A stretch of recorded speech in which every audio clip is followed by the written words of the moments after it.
You're on the Six Screens Telenetwork, earning the reputation of giving all the right ingredients, uninhibited, in exposing the hard, cold facts about the Watchtower Society.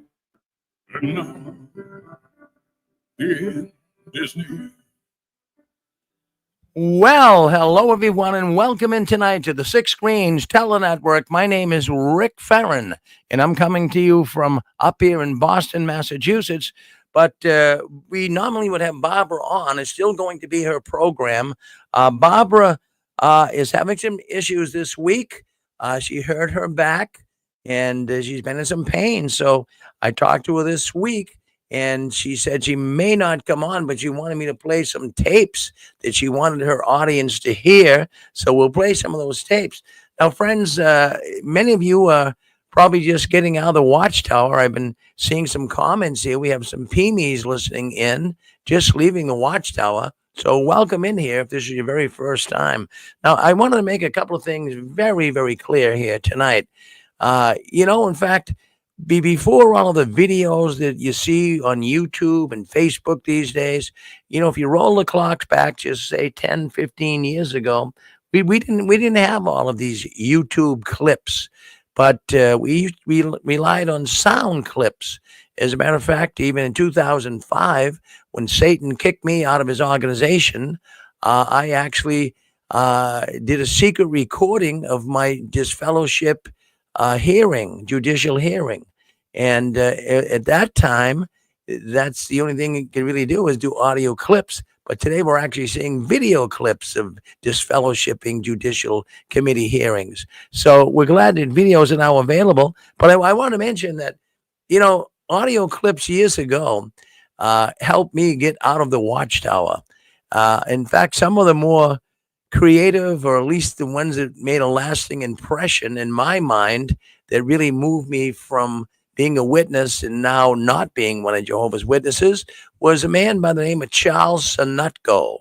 Well, he was a district overseer at the time, and this was in 1970, I believe 73, 74. And Sonutko gave a talk at a convention, and it was all about staying alive till 1975. And that audio clip today, I wish I had time to get it up here for you, but that audio clip today is a very embarrassing audio clip for the Watchtower. It was said right in that audio, right in that talk that Sonutko gave at the convention, that 75 was going to be it. That's when Armageddon was going to come. No ands, no ifs about it. So, that audio clip really helped me to move aside from the Watchtower. And then another audio clip I remember that was really, really powerful was Ray Franz, president of the Watchtower. And he, at the time, he talked about no new anointed ones after 1935. And that's a clip also that came home to haunt the Watchtower. We know there's been a lot of new anointed ones after 1935, but he said it right in a talk, and it was so clearly stated, no new additions. But friends, right now in the Watchtower organization, there's 21 million Jehovah's Witnesses that partake. Where'd they come from? So, it's just some of these audio clips made a big difference. Well, today I have a number of clips that Barbara Anderson sent to me. I want you to sit back and relax. Now, another thing we heard a lot of in, say, the last 10 years is people calling the Watchtower and, trying to get them to speak up and say things. I've done that myself. And maybe some of you folks out there have called the Watchtower, and you have them all recorded on how silly and stupid sometimes the Watchtower Bethelites react in the service department to questions asked. But tonight, what we have is a number of clips that Barbara Anderson actually sent me. And I'll just give you the names of some of these. There's a man by the name, was a good friend of Barbara Anderson. His name was Furbacher. That was his name, Furbacher. That was his last name, a German brother. And he knew a lot of the officials. He was somewhat of an official of the Watchtower himself. And he mucked with all the bigwigs. And we have him on recording here talking to different people. We have him talking to Don Adams, who was a big official of Watchtower at one time and later became the president of Watchtower. So we have him talking on tape. We have also a conversation with a brother Wallen, another official of the Watchtower.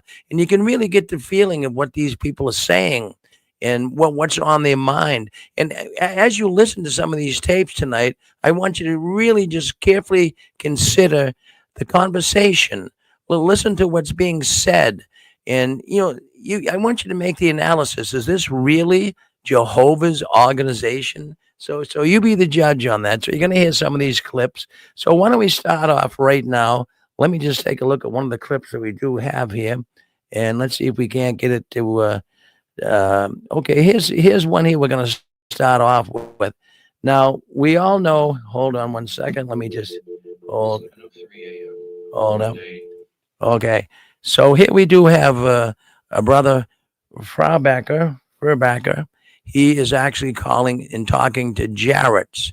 Now, Jarrett's was a governing body member and really a mean, cruel person. I want you to listen in tonight to his conversation.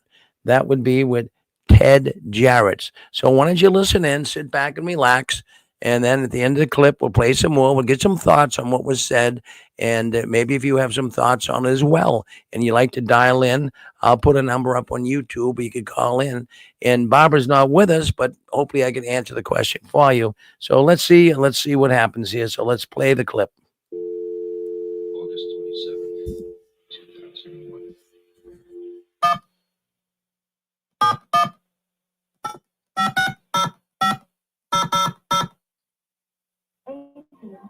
It's 9:08 a.m. where you're calling. Good morning, Jehovah's Witnesses. Good morning. Could you connect me with Brother Jarris's office, please? One moment, please. May I ask who's calling? Yes, my name is Alan Feuerbacher. Thank you. One moment.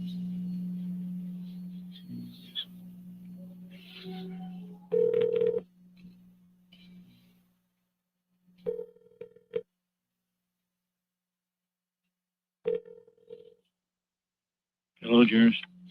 Hi, Brother Jarris. Yes. Hi.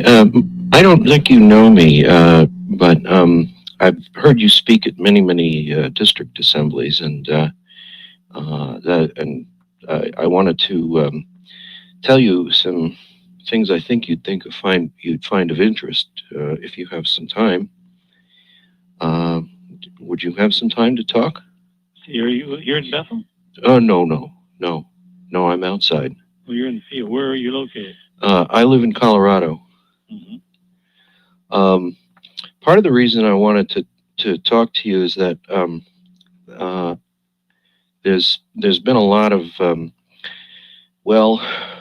churning away out with respect to the some accusations against the society that it has not handled child molestation cases properly, and I've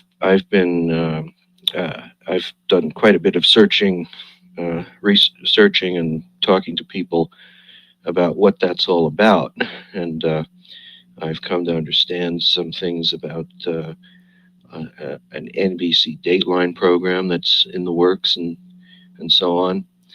I'm sure you're familiar with that sort of thing, but I may know some things that perhaps you don't, and I thought perhaps you should take account of them. Mm-hmm. Well, we've heard that there's something in the wind about a program. We haven't got any details on it. Mm-hmm.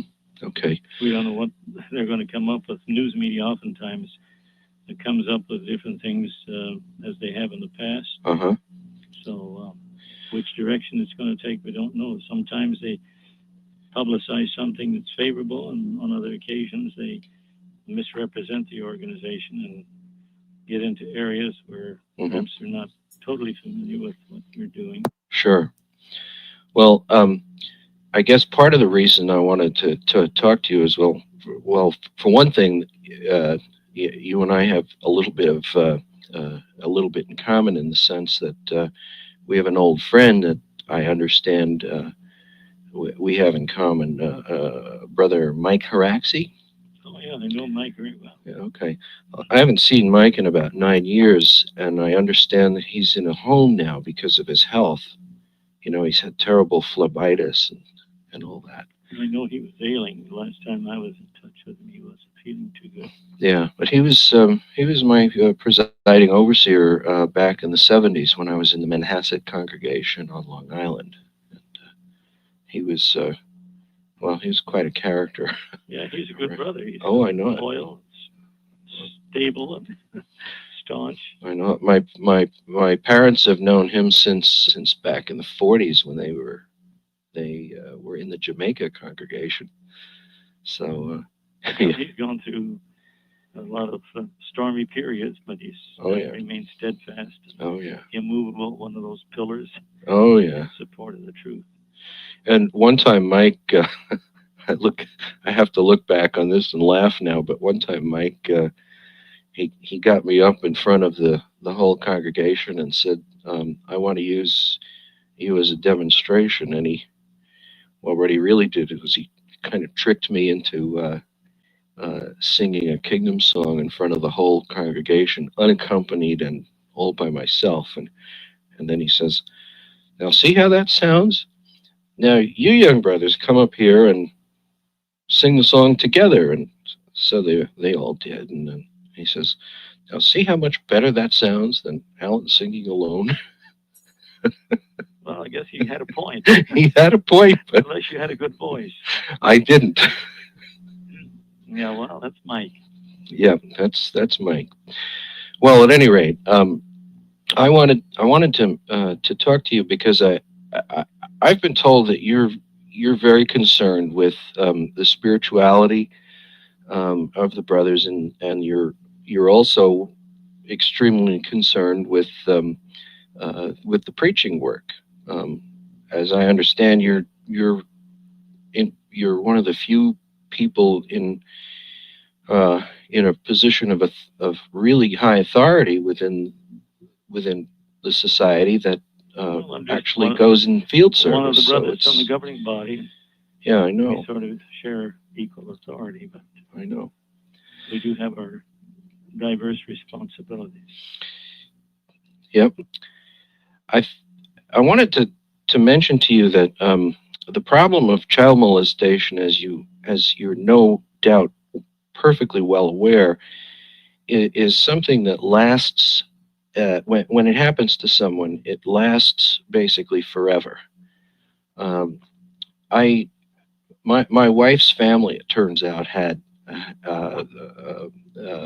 one of her sisters married into a family actually that had a molestation problem that began, it's over 50 years ago. And it turned out that the man he was a brother, but he was not obviously a very good witness, but probably before 1950, began molesting his first young son. He did it to his second son, and then when the little girl came along, which is really the point of the story, he started in on her, and she told us about some of the things that he did, and it's just what her father did was absolutely disgusting. I mean, it's hard to even describe it because it's so graphic. And it's an important thing. It's detestable according to the Bible. I mean, I just about got tears in my eyes when I heard her say that one of her earliest memories was her father ejaculating into her mouth when she was about 3 or 4 years old, if you can imagine that. Yeah, that's repugnant. It really is. Totally, he's corrupted. Absolutely. Well, it turned out, and she got to be about 10 years old, the man killed himself. And apparently he, as near as anybody can tell, he decided that the little girl was about to spill the beans, and so he killed himself. And this lady has been in and out of the truth for her entire life. She's had 4 husbands. She was disfellowshipped 3 or 4 times, And I mean, this is the kind of broken person that this kind of thing produces. And I've kind of gotten very, how shall I say, angry that this kind of thing happens. But there's of course not much to be done about it, because in this corrupt society that we live in, it's very common.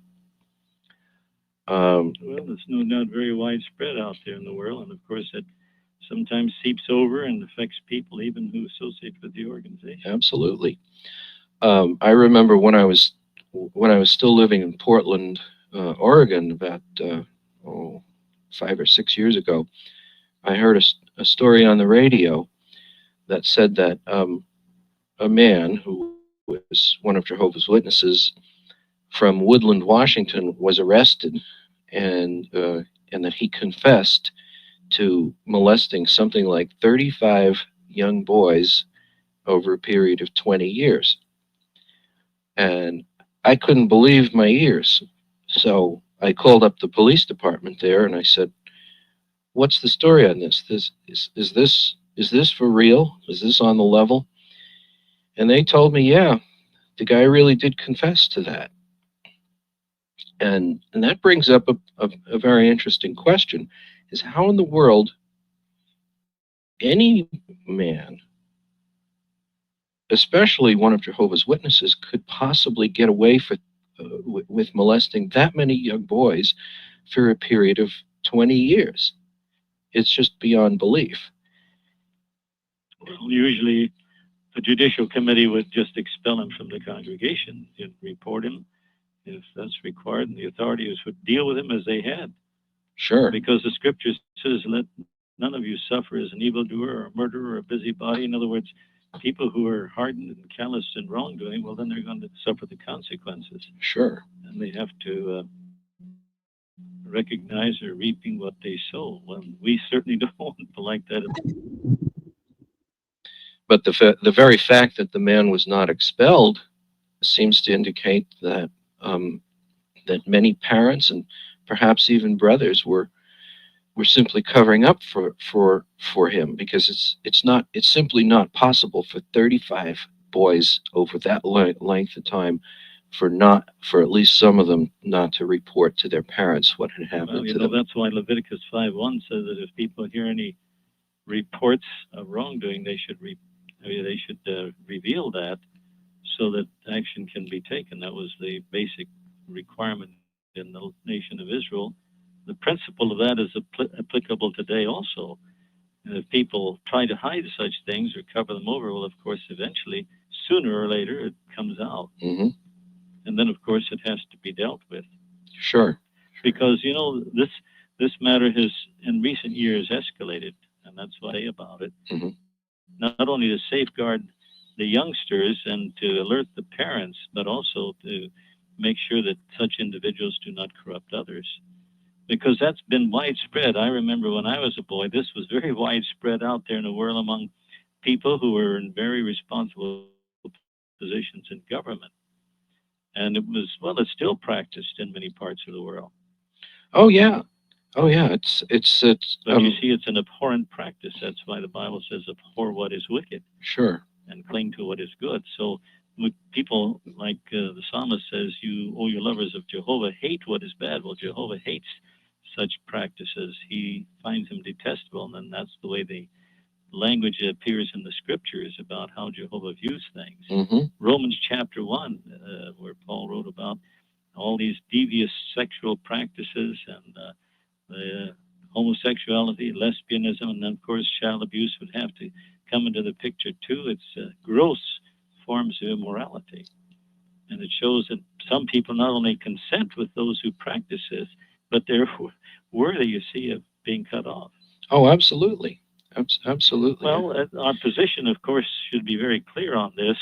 And the scriptures, of course, that's the basis for the position that any Christian should take. But if people soft pedal such things, you see, then what they're doing is they're allowing such things to creep into their life, affects their thinking. Of course, it can even affect a congregation. Oh, of That's course. why elders have to be alert to such developments and deal with them. Yeah. Oh, of course. The in the course of my work, I have a lot of time on my hands in terms of being able to look various news reports about you name it. Sometimes I wish I didn't have so much free time on my hands during the day, but that's what my job allows. So anyway, you got to do something. Anyway, I saw that there was a report, in fact, of a recent trial in Washington about a man who was an abuser, and I did some checking around, and it turned out that, well, he denied the charges, but um, there was a story that was on the internet that said that the man was convicted a second time, maybe a couple of weeks ago, uh, and was hauled off to prison. But the interesting thing about it was that, well, he was an elder, which is the real unfortunate part, and he had hello. Yes. Go ahead. Oh, he had apparently abused this young girl, and the particularly nasty part of it was when she moved to another state, he apparently called up one of his friends who was also an elder, the story claims, and he began abusing her. And I can't believe my ears, but this is this apparently is exactly the kind of thing that goes on in the world, and and it pains me so much that this occurs within the organization. Well, it brings reproach. If You know. those things occur, they bring reproach on the organization, but it also shows that such individuals do not organization. Mm-hmm. See, to maintain a clean organization, you always have to follow Bible principles. Make sure that that is administered so that Jehovah's favor always stays with the organization. Mm-hmm. But imperfect as people are, you see, some of them are going to be overreached by these things. That's why we had a talk at the district convention about the plague of pornography.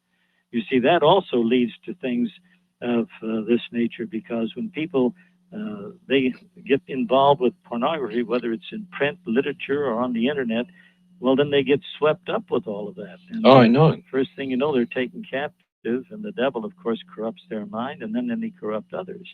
That's one reason why the scripture says bad associations spoil useful habits. We should have nothing to do with associates like that, whether it's in person physically in contact with us, or somebody that comes into the home through the internet or the television programs.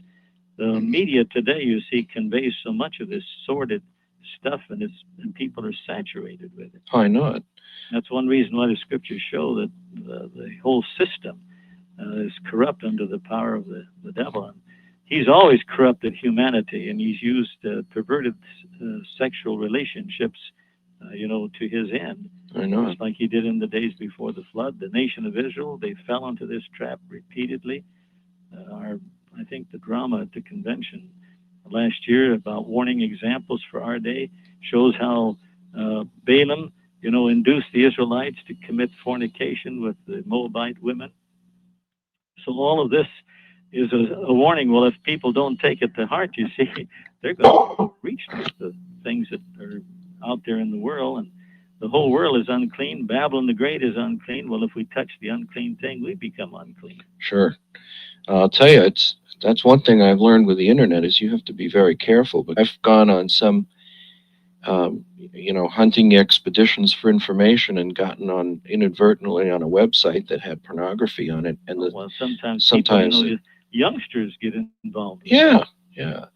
And what a lot of these people do is I experienced this, that they will put some kind of software there that pops up pornographic pictures and advertisements up. They pop them up so fast you can't even get rid of them. I had my computer crash one time because it was like boom, boom, boom, boom, boom, boom, boom, and I couldn't stop it. Well, that's So why you it's, see you've got all kind of insidious things that are happening out there, because the kind of people that are dealing with all this, they're the ones that are sowing these seeds, Sure. and they want to spread their. What you're listening to here is a man by the name of Furbacker, Brother Furbacker. He's a German name, and he is talking on the telephone with governing body member Jarrett's at the time, Ted Jarrett's. And that's the conversation that you're hearing. Now, these tapes have been sent to me by Barbara Anderson. She could not come on the program tonight. But Barbara Anderson wanted me to play these tapes. These are tapes that you never heard before. And these are officials talking to one another at the Watchtower. So here we have Furbacker. He is talking with Jarrett's, and he is talking about well, this is going back now. This is many years ago, but this goes back around the year 2000, 2001, right before the Dateline show that Barbara came on. And, just then that the media started to pick up on the atrocities, the sexual child abuse that was taking place in the Watchtower. So Jarrett's, he's kind of playing Mickey the Dunce here, like, he hasn't really heard everything about it, but he knows darn well about it. So Furbacker is just being very nice. He's a very well-mannered man. And as you hear, he's talking in a very conversational style with the governing body member, Jarrett's. I'm even surprised that Jarrett's took the time and the consideration to talk with Furbacker. But Jarrett's is not denying anything here. And at the end of this clip, I'm going to give you some thoughts of my own concerning Jarrett's. So we'll play some more of it. We get some more tapes that maybe you never heard tonight. Barbara could not come on. She has a sore back tonight. She's been in some pain. So she asked if I could just kind of play the clips and kind of fill in for her tonight. So hang in and listen. I mean, these are classic. These, friends, I have to tell you, audio clips have brought a lot of people out of the Watchtower, including me. And maybe an audio clip has brought you out of the Watchtower. So listen in, and we'll get your thoughts on it. When the clip is over, I want to get your thoughts on it. There's some other clips I want to play you as well. So I'm glad you're with us. I'm glad you're listening in. I'm listening intently myself. So let's go back to Alan Furbacker and also Ted Jarrett's. That's a conversation you're hearing right now on our Six Queens program. Various work.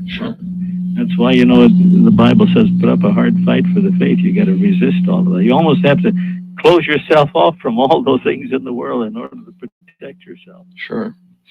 Now, that gets into the thing that I really wanted to talk to you about. I found last, I guess it was late last winter, in our local newspaper here, just a little town in called Fort Collins in Colorado, about an hour north of Denver is where I live. Our newspaper had an article about an elder in Kentucky, I believe it was, who had resigned fairly recently and then accused the society of I believe he was saying, covering up cases of child molestation within the organization. And frankly, like he claims, but I did quite a bit of checking around and found that he's not just somebody that's completely off the wall like I thought at first. There is some basis for what he was claiming, and at this point, as I understand, he has gotten the attention of quite a few news organizations, including the TV show NBC Dateline. And I understand that there's going to be quite an extensive program that covers this. From what I understand, there'll be certain people who are no longer Jehovah's Witnesses who will be speaking on the show, and there will also be a number of people who claim to have been victims of a misguided policy, I guess you would say, who will be telling their stories. It'll be interesting to see whether or not these people are believable or not. I don't know what they're going to say yet. I guess No. you have to wait till the presentation is made and see just what kind of information they have. What the source of their information is, I don't know. But as far as the principles that guide elders is concerned, that is always scripturally based. It has to be. Of course. Because if you don't follow the Bible principles, you can't substitute for what's in the scriptures, and you've got to balance it out. So if people are established as guilty of wrongdoing, well, then they have to be dealt with accordingly. If the person, of course, and it's a first offense and he's totally repentant, produces fruits worthy of repentance, well, then they have to be dealt with accordingly. In certain states, they have laws that you have to report these things, so that has to be done. And you have to conform to it because that's a requirement of Caesar. So the policy that the society has is always in keeping with the Bible. That's our safeguard. If we were to venture out and start to do things, by force of expediency like you have with a lot of legislation out there in the world, then you get into a maze of confusion and people go off into all different directions. Many of these religious organizations, they have no scripturally based policy. It all depends on what may be advantageous for that particular religious group. So they may sanction certain things that the Bible condemns, but they try to explain it away. Well, that's our genetics. That's what we've inherited. We can't help ourselves. But the Bible says you can put on a new personality. You're going to make changes.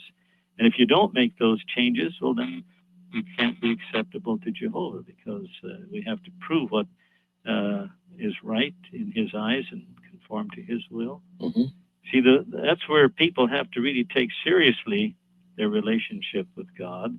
And if they don't watch that, well, you see, then they make light of those principles and they feel they're exceptions. But the Bible doesn't deal with make exceptions for people because principles apply to everybody without partiality. So if whatever some people claim, what they claim and what the facts are may be two different things. There's two sides to every story. In every case that is handled judicially has to be handled according to the facts of the case and the individual involved. When the evidence comes together, well, then the Bible tells us how to make the decision. Jehovah. We are judging for Jehovah, not judging according to our own human inclinations. If we bypass Bible principles, then our judgment's going to be faulty, and we're going to make mistakes. That's why we have an appeal arrangement in some cases so that another committee can review it. So if there is something out of line, why correction or adjustment can be made.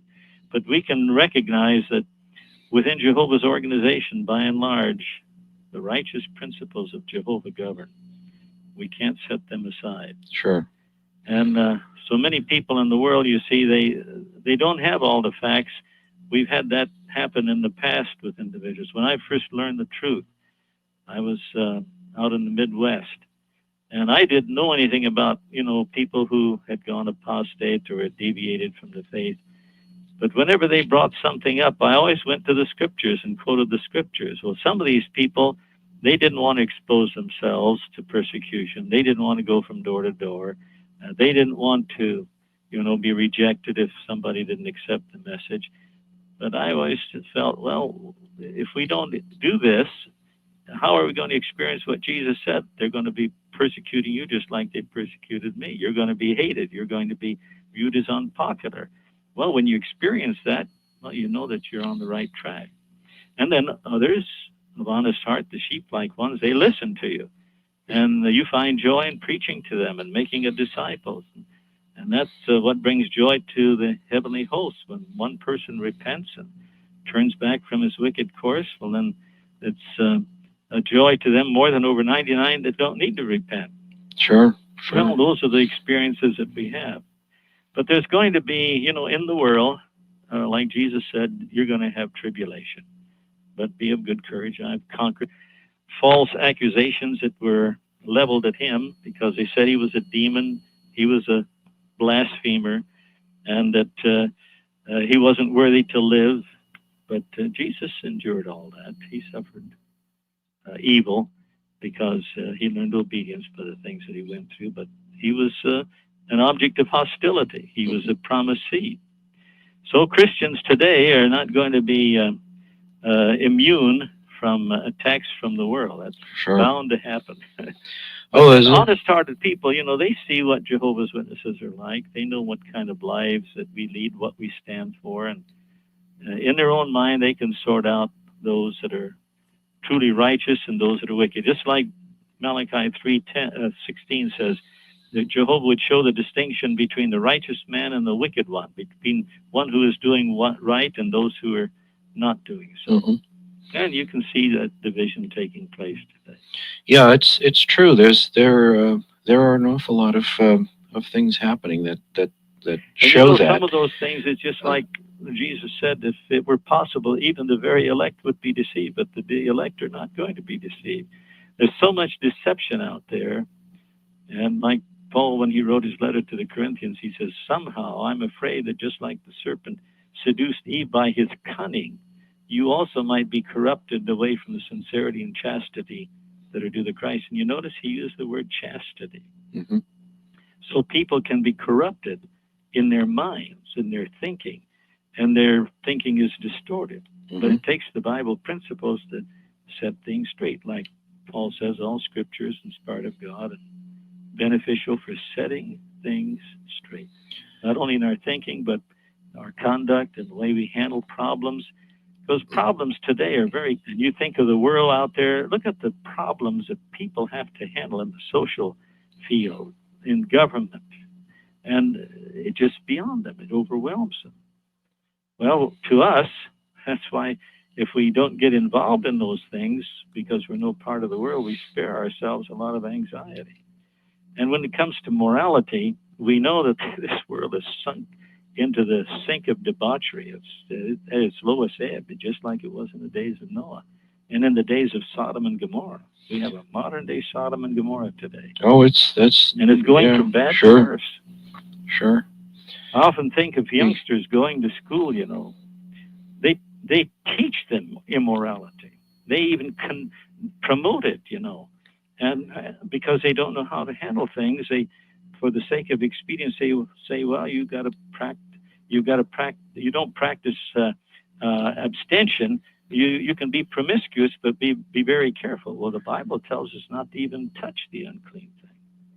Don't even get involved with those things. Yeah, it's true. My daughter has a real struggle with it's with a challenge dealing with boys and school and all that. It's because their mind's in the gutter. Absolutely. Oh, absolutely. And well, we can see that the way everything is going, it's got to come out to head. It's got to be climaxed at the end with this with the removal of this sordid system that comes off the face of the earth. Otherwise, the Bible says back in Noah's day, all flesh ruined its way on the earth. Well, look what's happening today. They're actually ruining themselves morally and physically and mentally. Look at the mental cases there are out there. Mm-hmm. Mm-hmm. Oh, I know it. To keep yourself balanced and stable, you see, you have to avoid a lot of that thinking up with this swirly propaganda. Well, many of the brothers are wondering how close the end might be because of these things, and it's of course no one should speculate about that. Now, we don't know the day nor the hour, but you can certainly see, like Paul says, wicked men and imposters will go from bad to worse. Sure. Deceiving or misleading and being misled. Not only are they misled, they mislead others, you see. Sure. And like Jesus said, if the blind lead the blind, where are they going to wind up? Sure.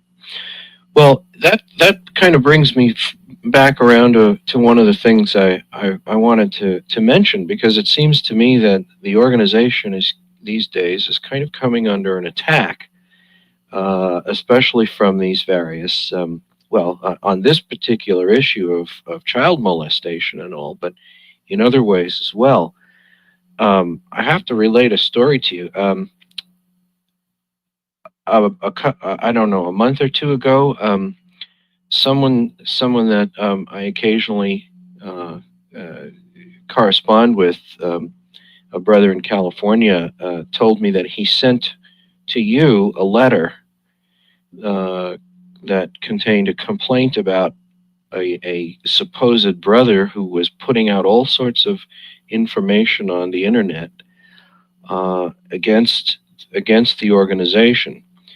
And he told me that the letter was anonymous, and I said, well, why did you do that? Well, he wasn't comfortable. Well, at any rate, he told me that he had sent the letter directly to you, and that the letter contained a bunch of information that that this supposed brother had been claiming that the organization, based on his interpretation of Bible prophecy, was soon going to go down the tubes and so forth. And in the process of this, he was saying something like, people should listen to him and his interpretation of prophecy and all kinds of really crazy stuff. And I don't know this guy. He just seems to be an anonymous person that puts information on the internet. But I was informed that the guy, that the person who sent the letter and put the person's real name in the letter. I was curious if you had ever gotten that. It may have. I don't know when he sent it. I mean, I've been away in Europe on 2 trips, and sometime when I'm away, they save some of the mail, and then others has to be handled, so they just take care of it. Oh, I see. But if it's anonymous, well, we don't know.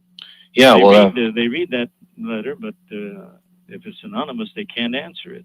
Okay. They don't know who to direct their attention to. Sure. Well, at any rate, that's the kind of thing. I mean, I keep seeing this from various sources that the organization is coming under attack. Well, we know eventually it's going to come under an all-out attack. Sure. And that's bound to be, because we know there's got to be a head-on collision eventually. The kingdom organization, you see, keeps moving ahead. Like the Bible says, they're going to fight against you. They're not going to prevail against you, because I'm with you, saith Jehovah, to deliver you. Mm-hmm. And that's always been the case, because right back to the book of Genesis, there's going to be hostility or enmity to the serpent. And the serpent, if he knows his time is short, he's enraged. And he goes forth to make war against the woman and the remaining number of her seed. And that's in Revelation 9:17. Well, we can see that. And the devil, if he knows his time is short, he's going to use everything at his disposal in order to make an all-out attack. Mm-hmm. But if it wasn't for Jehovah's backing, like Paul says, if God is for us, who can be against us? You see, his support is what counts. And he's going to see the organization through. Mm-hmm. Mm-hmm. On this attack theme, someone from Canada informed me that that they saw over the weekend a story that was on Canadian Broadcasting Company satellite TV that was on Jehovah's Witnesses, and in this, I only got the barest little bit of information, but apparently they were, in effect, accusing Jehovah's Witnesses of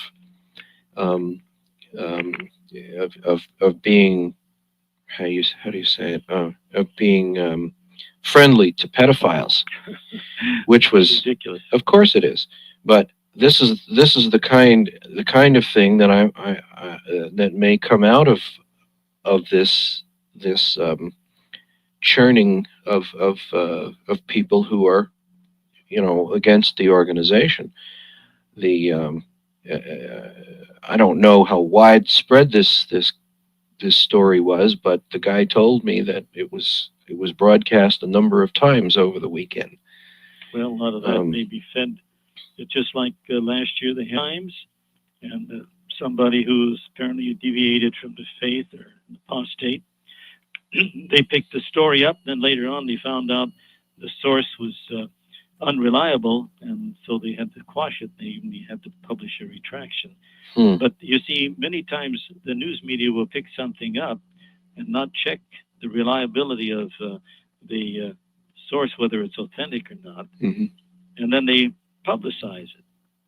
But if they would get the facts straight initially, well, then it would spare them a lot of explanation later on when people write in and say, well, where did you get this information? It's certainly not the position that Jehovah's Witnesses take. Sure. And anybody who reads our literature knows that we're not friendly to pedophiles because it's a detestable practice. And it's something that should not be tolerated. Sure. Well, of course. With regard to that, I've read a number. I've read a number of accusations that say that the society does not go far enough in its policies of protecting pedophiles. I'm sorry, of protecting children against pedophiles.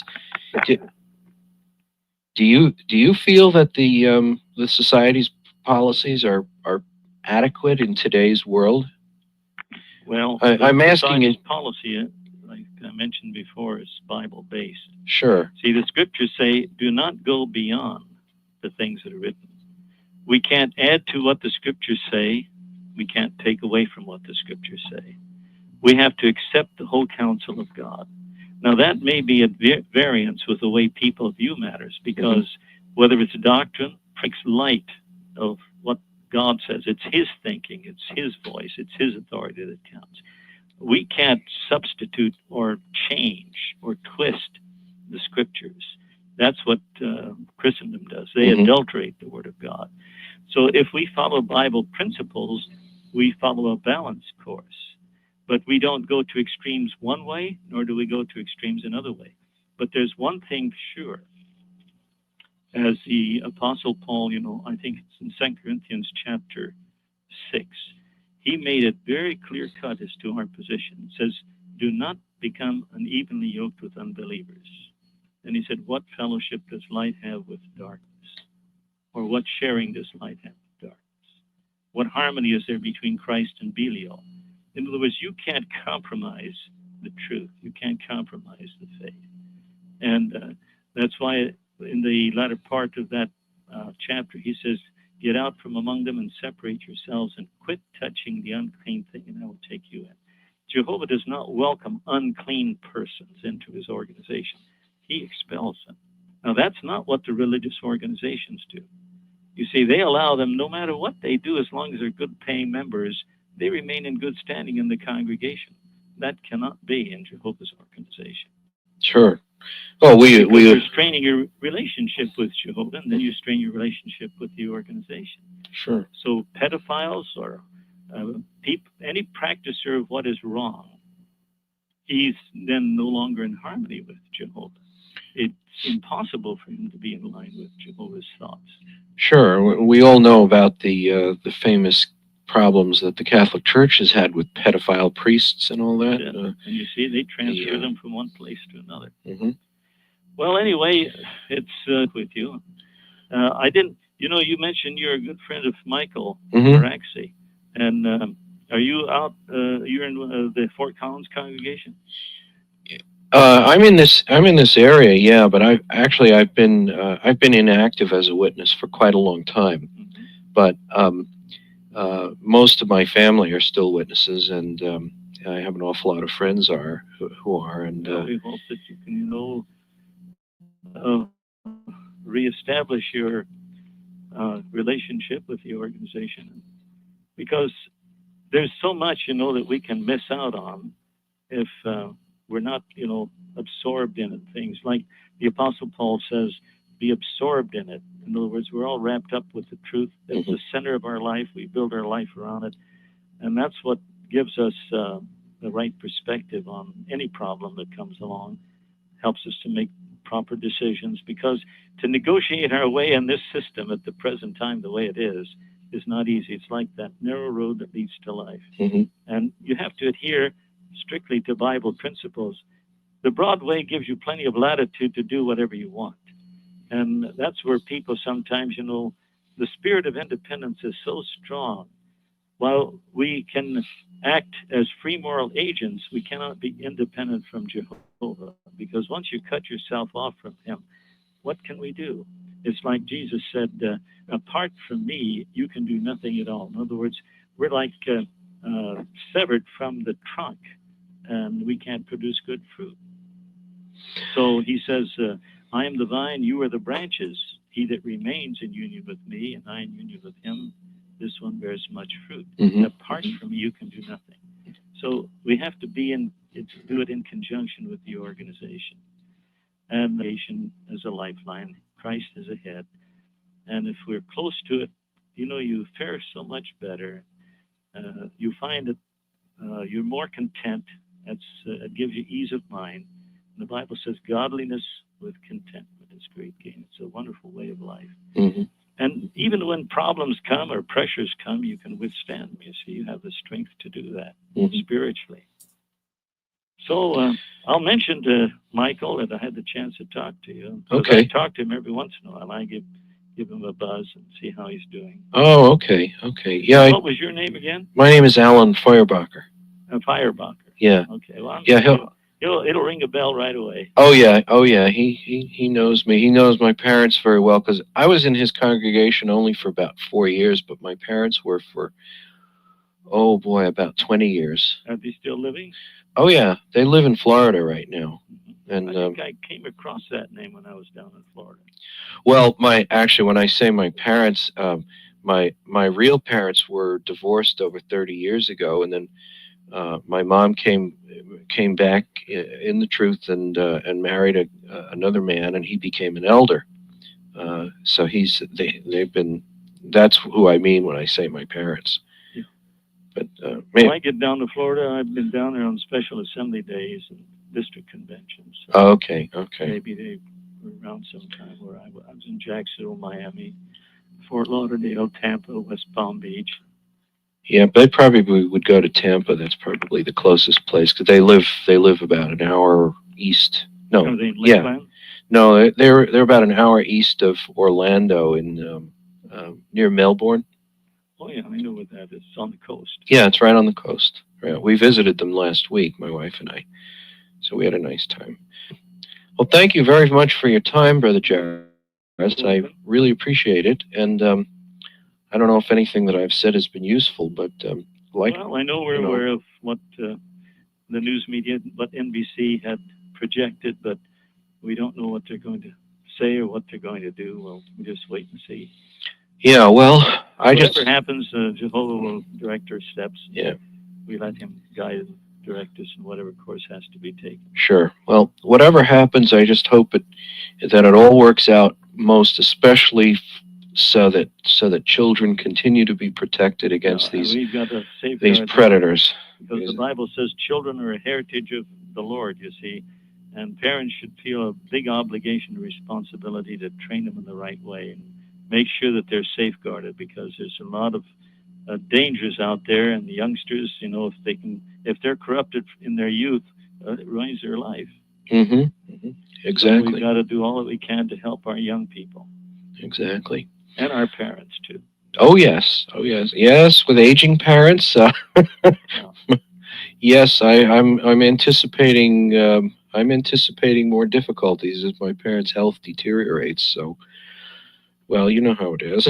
Yeah. Well, the Bible talks about the calamitous years proceed to come. That's when old age comes, because there's a lot of other things that come along in the wake of advancing years. Oh, sure.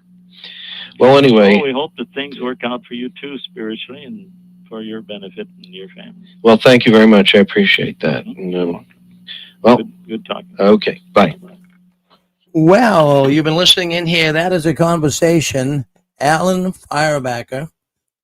Well, he big time Jehovah's Witness, not on the governing body or anything, but a man that knows a lot of the insiders. He knew, and in fact, is good friends with Barbara Anderson. But to make a long story short, you've been listening here for the last 40 minutes or so of a conversation Alan Feuerbacher had with Jarrett's. Now, we know that Ted Jarrett's is not Mr. Pristine Pure. He's had numerous issues in his life. Some have even accused him of being a child molester. In fact, one woman came on our program years ago here on the Six Screens. A woman by the name of Pat Gaza, and she lambasted Jarrett's. She claims that she was molested by him, and of course he denied it. But that's what her claim was, and I mean it was really a shocking call back then. 15, 20 years ago here on the Six Screens. But that that's the first time I really heard Jarrett's talking off the cuff, so to speak. He sounds like a very kind and gentle man, but man, he carries a big stick. Let me put it that way to you. He doesn't have the best reputation at Bethel, but that's who you've been listening to, and I found it very, very fascinating. And now, what they were talking about at the very outset, Firebacker was bringing up the fact. Now, this would have been prior to 2002. And Firebacker was bringing up the fact that Dateline NBC was going to air a program all about Jehovah's Witnesses. And of course, that's the program that Barbara Anderson was on. And that program really started the ball rolling, friends. Now, many of us back then in the year 2000, 2001, 2002, we didn't really have too much of an idea that the Watchtower was so involved with child sex abuse. But now we totally understand it. But back then it was something new. And many, even former Jehovah's Witnesses, including even myself, had a hard time believing it all. And then when word kind of passed around to the ex-witness community that Dateline was going to have a program, on our program, exposing the Jehovah's Witnesses, wow, I couldn't believe it. I was still going to the meetings at the time, but I was distancing myself. I could say, I didn't want much more to do with the Watchtower. So I can remember it was a Sunday afternoon at the Watchtower study, and I raised my hand, and I got kind of reprimanded for it, but I raised my hand during the Watchtower study, and I said, well, brothers and sisters, you might really be interested in what I'm going to say. I said this during the Watchtower study. I said that, this week on Dateline on Thursday night, they're going to have a special all about Jehovah's Witnesses. And you might want to tune in and see it. So I've been seeing it advertised. So by all means, check it out when Dateline comes on this week. So after the meeting, I mean, that was kind of a shocking statement to the congregation, right? So after the meeting, I was, approached by an elder, and the elder says to me, Rick, why'd you bring that up about Dateline? I says, well, brother, I thought people would want to hear it. After all, this, we're all Jehovah's Witnesses, and it's going to be on national TV. He says, well, what do you think the program's going to be about?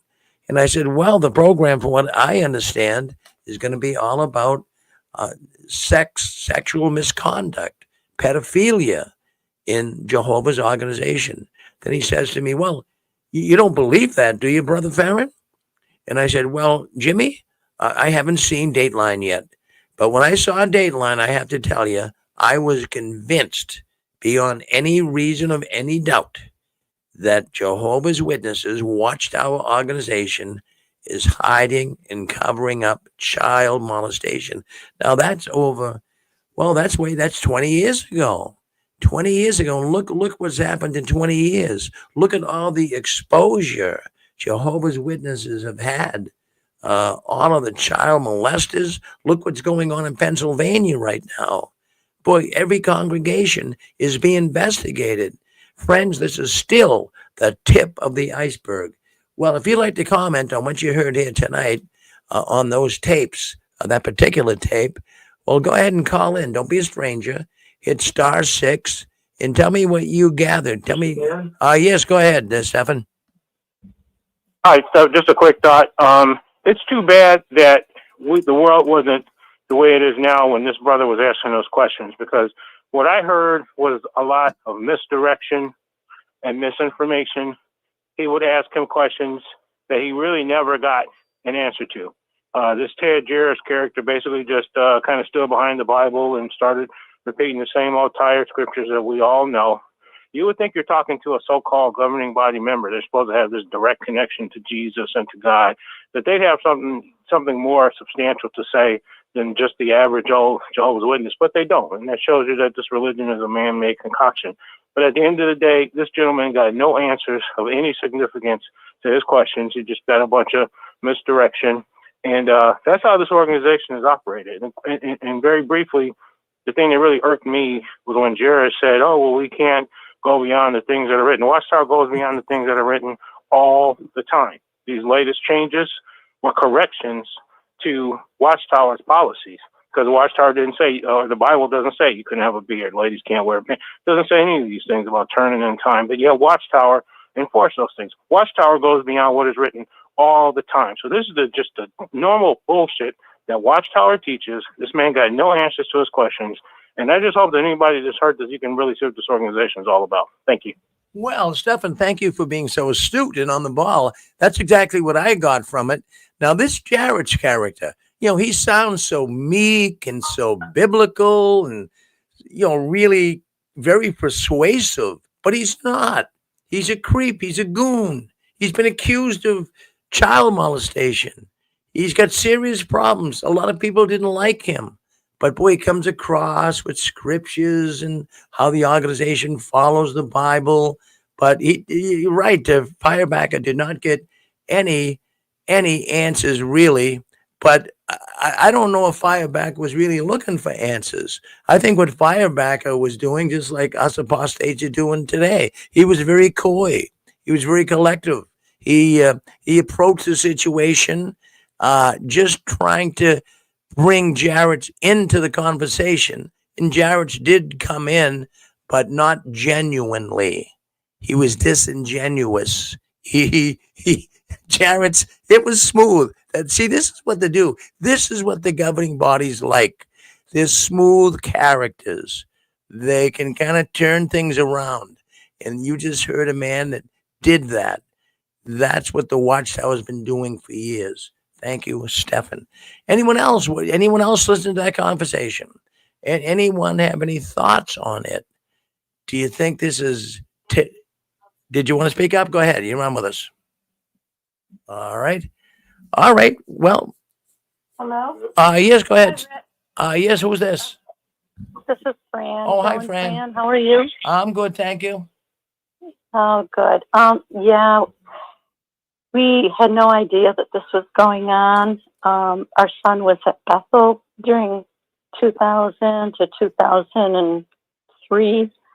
And, we just thought the governing body that they were the top.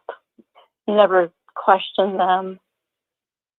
This child molestation, we never heard anything about it. Never. We didn't know about Dateline. And it wasn't until like 3 years ago that we found out about it after being in it for 36 years.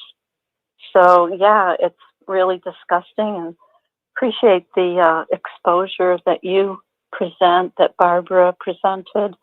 And we know more and more people are leaving, and we're here to welcome them. If they don't know where to go or what to do, they're welcome, to call us or get in touch with us, because and others, because we connect people together. And people are really going through a hard time now. Even ones that have been out for a while, they're going through very hard times. So we appreciate what you're doing. Well, thank you, Fran. Now, if anyone wants to get a hold of Fran and Joe, you can get a hold of me here at JW World News. And Fran and Joe would love to have you as their friend. Now, let me tell you something. There's nobody that I've ever met in the ex-witness world that has reached out to so many people as Fran and Joe. They are the meetup king and queen. They have done they have done a remarkable job on putting people together. There's a lot of people listening into this program tonight that have met Fran and Joe, and I still can't believe where they got the energy. Here they are, getting along in years. And 2 years ago, They got in their car and they drove clear across the United States, but stopped in. And I mean, sometimes went out of their way 200, 300, 400, 500 miles to see people. And they did this. And man, I couldn't believe it. I'm saying, where are these guys getting the energy? But they did it. And boy, I'll tell you, they put a lot of good friends together. Thank you, friend Joe. Oh, well, thank you, Rick, and thank you for what you're doing. And we're enjoying the program. Well, thank you. Yeah, Barbara couldn't be on with us tonight, but you gave me these tapes. Now, these are great tapes. They really, really are. They are very indicting. That particular one, it was about 40 minutes long. And I never really got a chance to really listen to Jarrett's up front and close, but boy, that guy is smooth. I mean, really, if you sat down, isn't he? You would think, if you sat down with him and said, gee, I'm thinking of leaving the Watchtower, he'd be a guy that could probably talk you back into staying, It's disgusting. It's just so artificial. And we just hate the fact that we were ever involved in that and that we believed it and we looked up to these people thinking that, they've got something special, governing body. They have a direct connection with Jesus and Jehovah. And they're horrible. And today you could never call up the governing body and talk to them. You probably wouldn't even get past the front desk. No, you wouldn't. Now that I'm glad you brought that up because this firebarker, he's not a Bethelite, but he was, he was just a good elder Jehovah's Witness from what I understand. But he knew a lot of people. He knew a lot of mucky mucks and he knew friends of the mucky mucks. So that's what got him in the door. And, I'll tell you, I was even surprised that Jarrett stayed on the phone with him that long. I was too. I was surprised too. Yeah.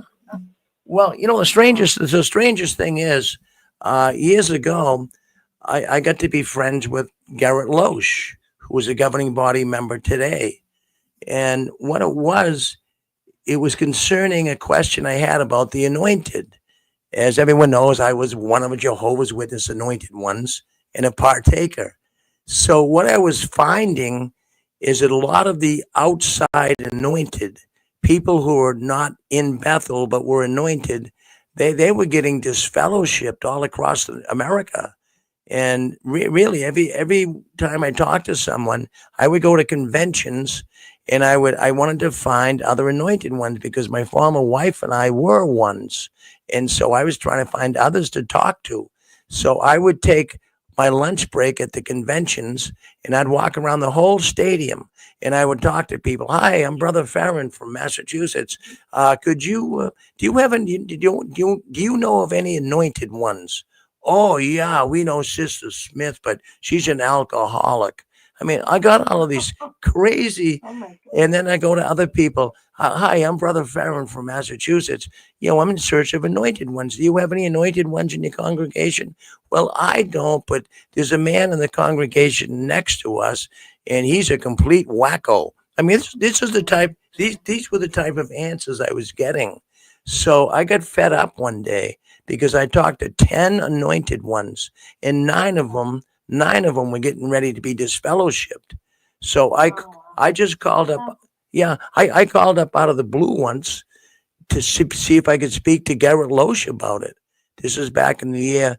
Well, this would have been around 2000, 1999, 2000. So I figured, I gotta get an answer to this. So just like Firebacker there, I called up Brother Loesch. I didn't expect he'd talk to me, but I talked to the girl that answered the phone, and I said, I want to speak to Brother Loesch. Well, who are you? Well, my name is Rick Farron, calling from Massachusetts, and I have a question about the anointed. I'd like to ask Brother Loesch. And she put me through. And then, and then I got to know him. We talked on numerous occasions on the phone, and then he actually invited me to come down there, which was unreal. And I got to meet these guys up front and close. And boy, what a rude awakening I had when I went down there. One time I thought this was God's spiritual paradise, but when I went down there, I said, this is nothing more than a business masquerading as a religion. Yeah, unreal. Yeah. Interesting. Yeah. Wild boy. Yeah. Well, thank you for chiming in tonight, Fran. Thank you very much. Appreciate it. You're welcome. Thank you. Yeah. Oh, Joe just mentioned as far as chairs go. Yeah. Oh, yeah. Hi, Rick. Hi, Joe. It's really insightful.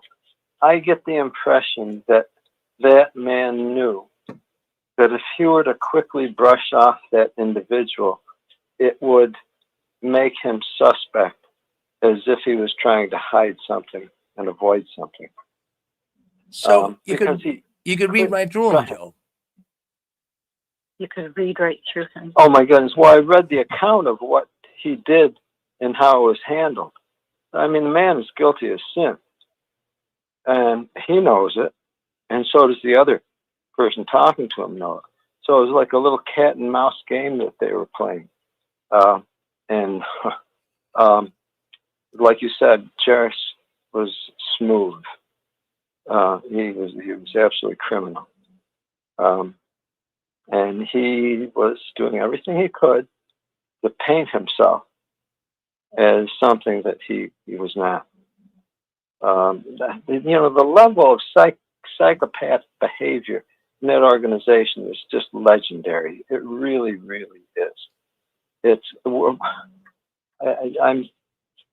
so much dishonesty, so much criminality, but it's being exposed now. It's being exposed. And I'm thankful that there's so many that are leaving, realizing that it's just a collection of criminals and it's not a religion. And just like you said, you said that they were a business masquerading as a religion. I totally agree with you.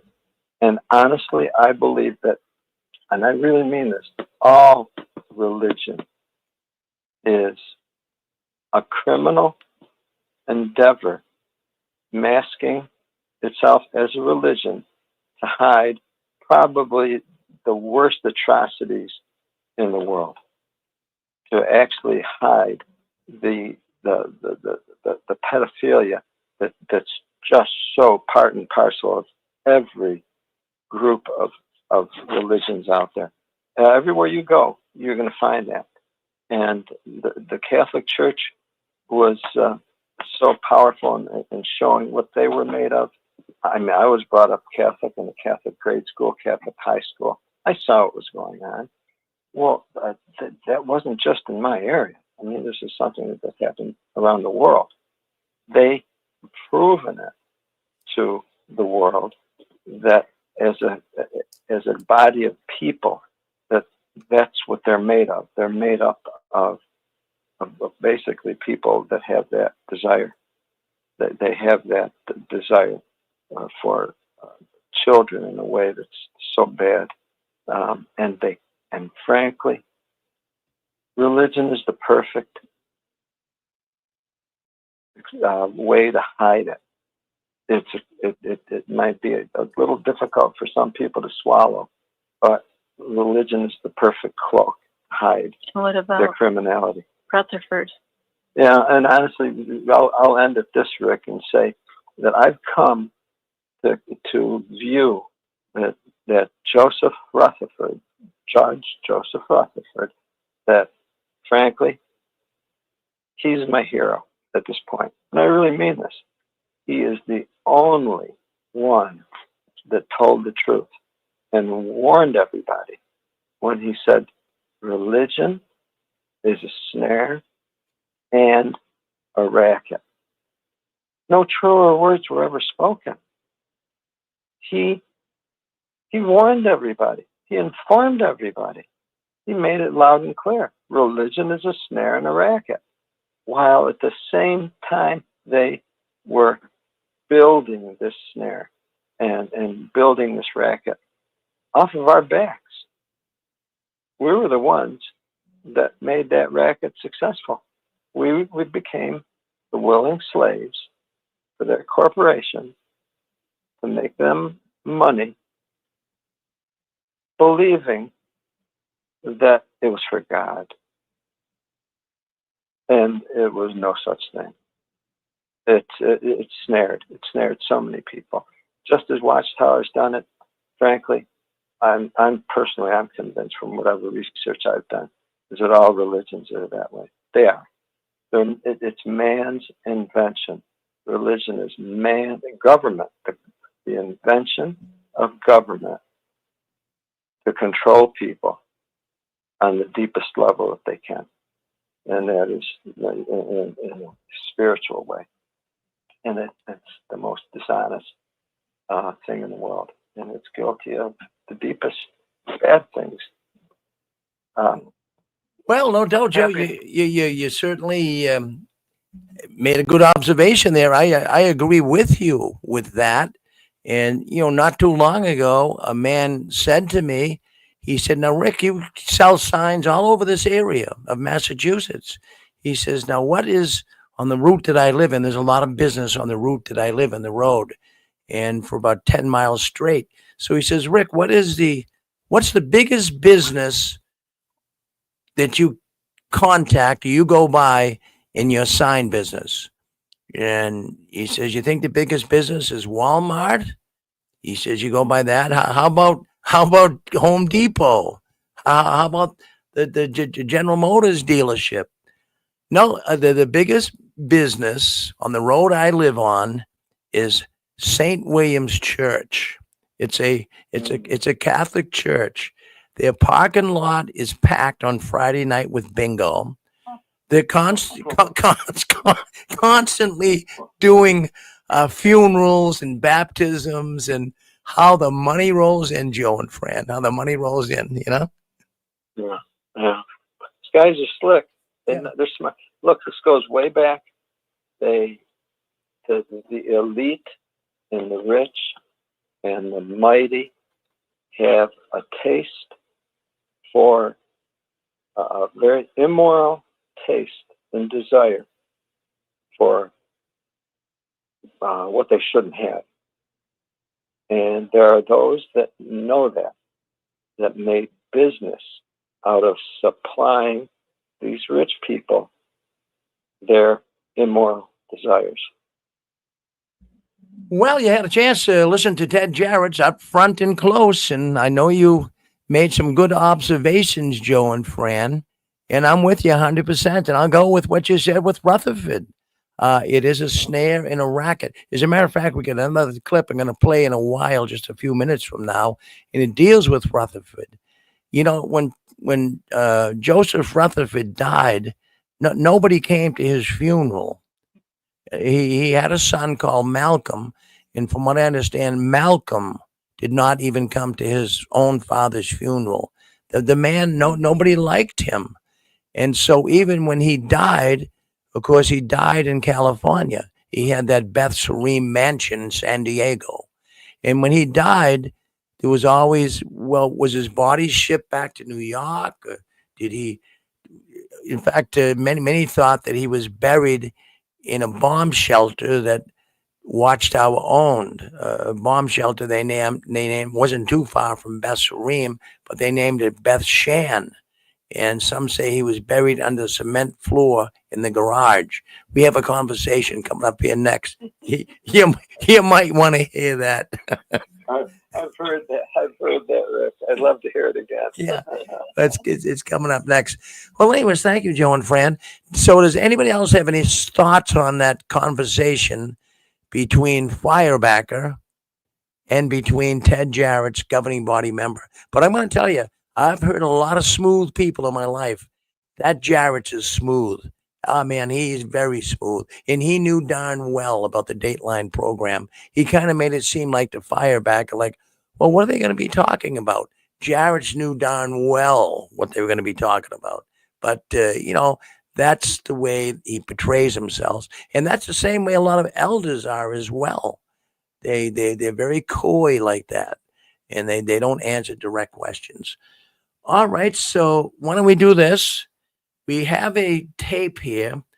Now, Barbara Anderson couldn't make it on tonight, so I'm kind of filling in for her. And what it is she sent me some tapes. She has some tapes in her collection that she wanted me to share with you. Now, these are tapes that nobody's ever heard before. These are clips that have been, hidden in Barbara's bookshelves. In fact, Barbara has a whole room filled with Watchtower articles and magazines and tapes. And she has some of these clips. And, Barbara, when I spoke to Barbara Anderson a couple of years ago, she actually wanted to come on and have a program here on the Six Screens. She says, Rick, I want to put my footprints out there. I want people to have access to some of the information that I have had access to. So we want to thank Barbara for sharing some of this. And it goes into the archive. It'll be there for people to listen to for a long time, forever perhaps. So we're going to play a clip right now. This is a clip between a Watchtower attorney. His name is Covington. Clayton, I believe his name was Clayton, I'm not sure, but his last name is Covington, but he's a lawyer for the Watchtower. And I want to have you hear what he has to say about the burial place of Rutherford. So I'm just downloading this right now, and we'll get it to play here for you. So listen in. Did he want to be buried out at San Diego? Well, he had no desire to be buried any place, but he, the thing was, he knew he was dying and had to be buried, and he was sensible enough to know that he didn't want to have his bones hauled all the way back to Brooklyn. So he suggested that. So that is Hayden. I'm sorry, that's his name, Hayden Covington. Hayden Covington. He was a lawyer for the Watchtower, and of course he knew Rutherford. He knew all the big mucks at the Watchtower. And so what you're hearing here, that is Hayden Covington. And he is talking about the burial place of Rutherford. He's going to try to put that to rest for many people. They've been speculating for years. But listening closely, you'll find out where Rutherford is buried. Hold on. When the time comes for us to bury, he's buried there. And we tried to get him buried on the Bessarum property, and there was a big property in behind there, Montezuma Road, and then Brother Heath had that big house over across the way that his mother had given him money to build, a great big house. Very, I think it cost about $500,000 to build and duplicate now, or more. So we then tried to get him buried there at that property, and they turned us down. The board there in San Diego, they wouldn't lie. They didn't want him buried anywhere. He was so much hostility and hatred against the judge, and the authorities just turned us down every turn we took. And I filed a lawsuit then in the courts out there in San Diego, for a man that they call a writ of mandate to force them to let us bury him out there on that property someplace. And Judge Mundo, who was the judge of the Superior Court that heard it, why then he passed the buck, jumped from one thing to the other, and one technicality, and finally, after looking at the matter in a reasonable way, we all, that is Bill and Bonnie and Nathan and all of us, decided, well, we have fought enough on this, and it looks like it's the Lord's will that we take his body back to Brooklyn and have him buried in Staten Island, which we did, not back to Brooklyn, but back to, how they. So Bill and Bonnie went on the train with his body, and Fred and Nathan and I had already come back and were working. I was trying to get his bones under the ground by legal mandate, and we couldn't get it. So there was just no other thing to do except take it, and we did. And that ended that. He was laughing down from heaven. Trying to get his bones buried. He was probably pleased. He probably decided to let it go. Let her go. Didn't I ever teach them boys anything, Yeah. He probably couldn't see how that was connected with him. Of course, you love the man, see. Oh, my, yeah. See, and that's why it was important to you. Well, we wanted to do his will as best we could, not his will, but the Jehovah's will, and it didn't seem he had to be buried someplace. Yeah. It wasn't reasonable to haul his body all the way across the country. And we finally had to do that, so that was the bad part about it, you see. How long did it take by train to go from? Well, it took about 3 days, yeah, 3 days. 3 days. 2.5 days from San Diego, and I made that trip a lot of times, you know. I mean, from New York to San Diego, sure. It takes 2.5 days. That's day and night. Yeah. On the Pullman, of course, we rode Pullman. We went first class. Brother Rutherford told me, he says, I don't want you, whenever you travel, I want you to travel first class. So I did. Brother Heath did, and Nathan did too. All of us did. Freddie. And a whole bunch of Yeah, because you needed your rest. And well, not only to be that, accompanied, yeah, sure. It's not our comfort, but we were entitled to the laborers where they desire.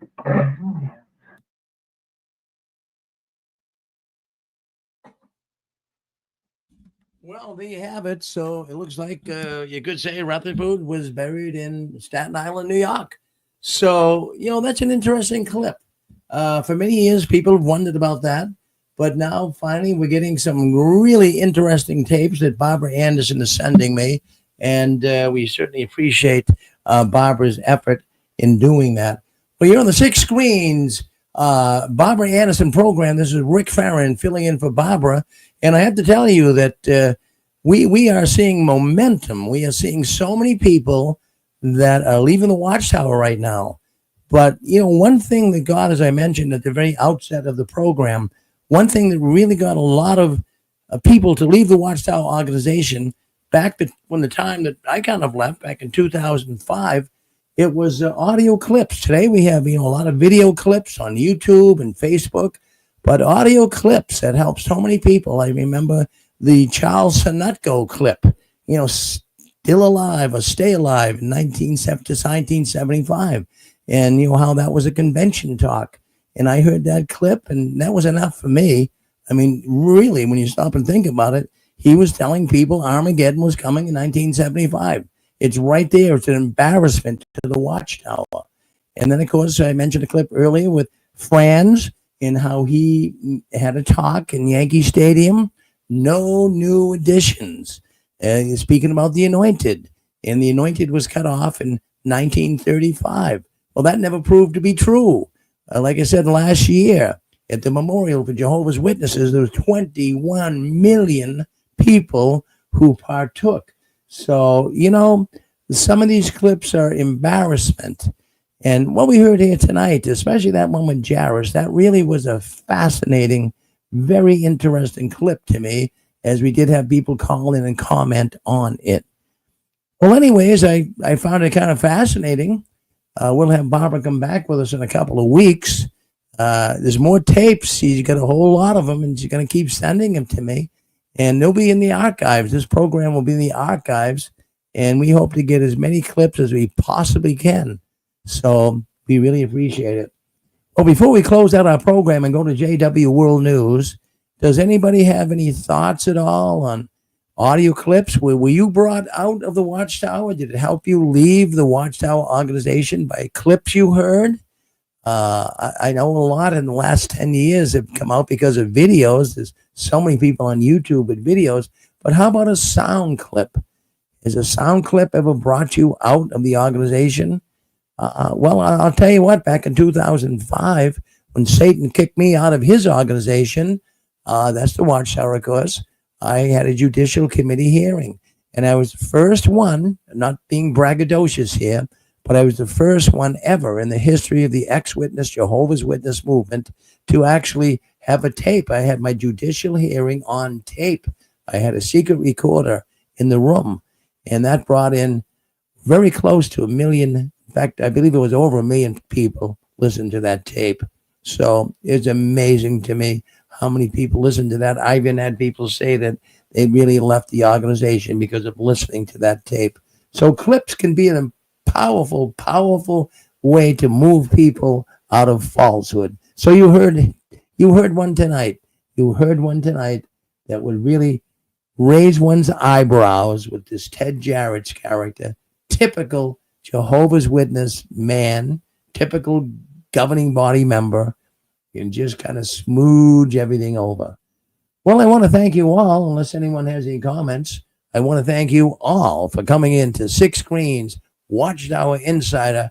Barbara Anderson tells all. We'll get Barbara back with us in 2 weeks. And Barbara, if you're listening in, we hope you're doing better. I know that as we talked this week, you're out raking the yard. You got a whole lot of acreage down there in Tennessee. It was filled with leaves, and I guess you kind of threw your back on a little bit. So I hope your back gets better. Thank you, Barbara Anderson. Thank you all for coming in.